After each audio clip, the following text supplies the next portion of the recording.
Hey everyone, Jared here, and today we're going to be doing something pretty cool.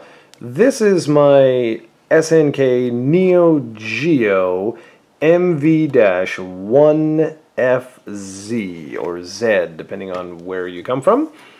And what I want to do is I want to change out this chip you actually see right in there, which is the BIOS. It's the regular standard BIOS, and I want to change that out for this right here, which is the UniBIOS, the UniBIOS BIOS version 3.2.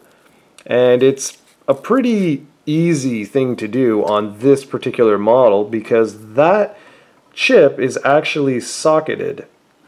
So the first thing I'm going to do is I'm going to take off the little legs here because I need to gain access to that. So I need to remove this shell. So I'm going to go ahead and do that right now with you guys on the camera.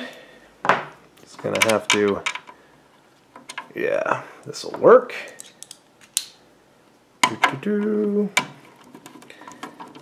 And it's a pretty easy process. I know right now with the camera angle you can't really see anything, but what I'm doing is I'm essentially removing that, this, and then if I turn this around, you'll see that there's one here too. Oh, I don't even know if I can get in there with it. Oh yeah. Alright.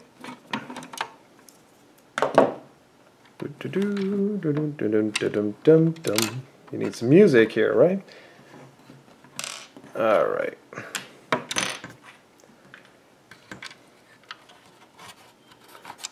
Come on. There we go.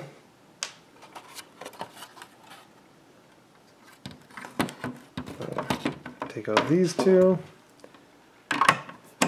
I'm doing this to show you because it's just like ridiculously easy. It's a socketed chip, so you basically just pry it off on either side, slowly but surely, and then you just reset this new one, and you're pretty much good to go. Alright, so we got the legs off.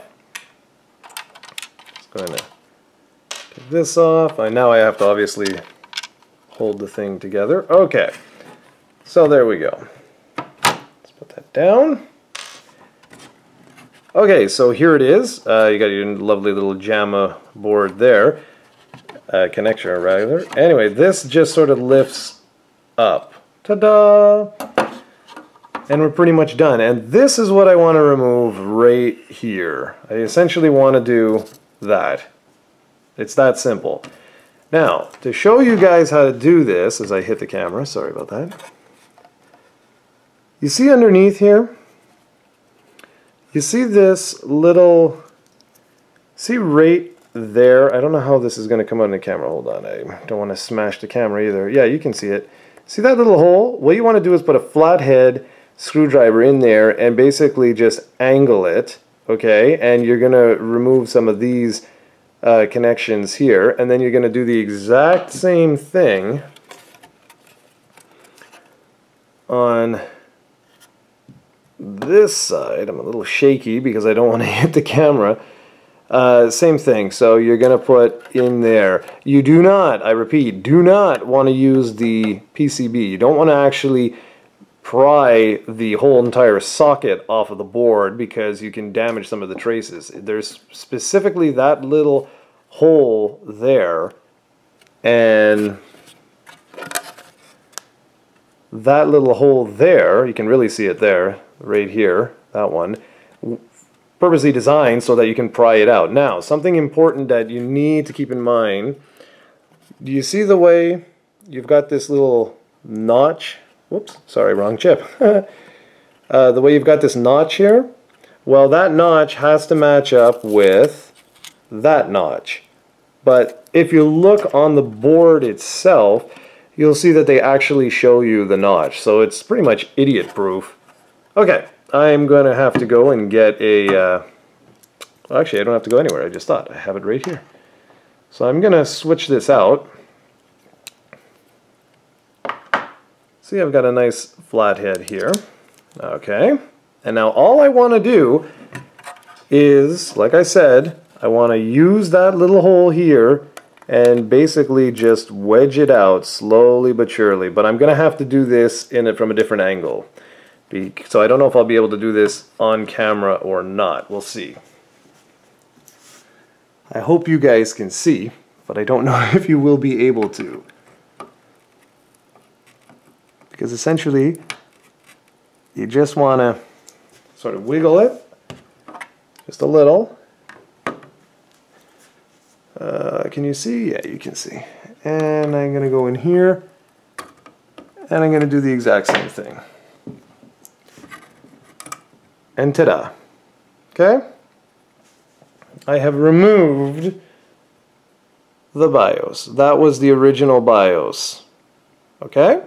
And you can see I have not damaged anything. It looks glorious. So again, let's take this up. I'm going to show you guys very carefully. You see, they show you exactly. You can see where the little notch is. So you just have to make sure when you reset this new one that you reset it in perfectly. The other thing I want to make sure that you guys know to be careful of is, let's just remove this. Okay, what you want to be careful of is when you sit this back down, okay, like I said before, you make sure, whoops, see, it was upside down. You make sure you've got your notch matching the notch here. And when you sit this down, you want to make 100,000% sure that the teeth are all going to match up. Let's see if I can show you this. Do you see what I'm saying? You don't want it to be, say, like this, where you have a couple of the teeth off there and a couple of the teeth off there. You want to make damn sure you have this good. So I'm going to have to go really close to make sure I line it up. All right.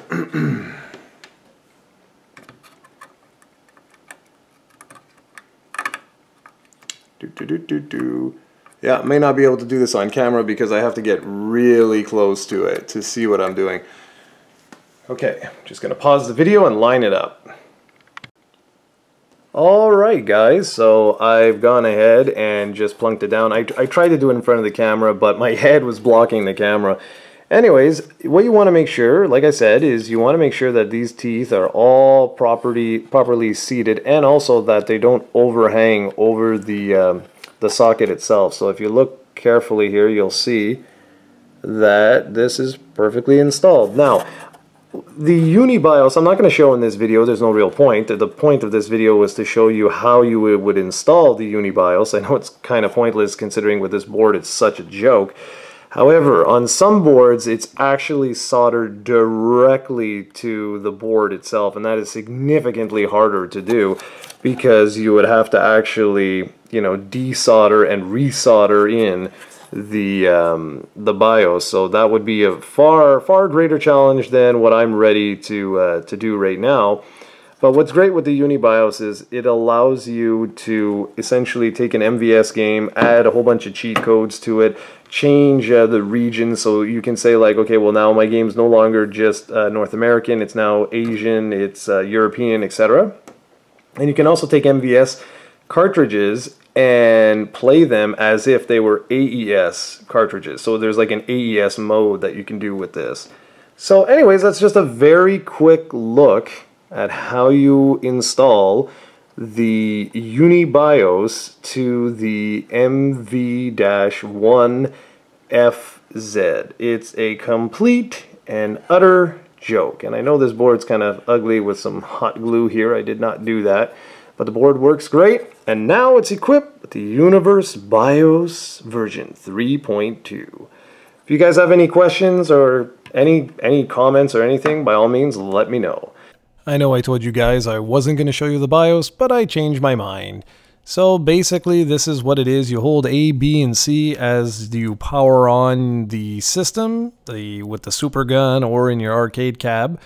And here's the basic options. You have general options, you can change the region. What I'm doing here is just checking the onboard ROMs for the cartridge, and yeah, that's pretty much it. Then there's like a jukebox mode, and there's even this new PC to Neo, which I have no use for myself. It's basically just connecting the Neo Geo to a PC. And yeah, so that's pretty much the UniBIOS 3.2. And I wanted to make sure that it worked and tested it, and I had to do it a couple of times, not because of the Neo, but because the game I was testing had some dirty teeth on the, or contacts. So I just cleaned it up, and this is the game. It is, come on now, The Last Bleed 2.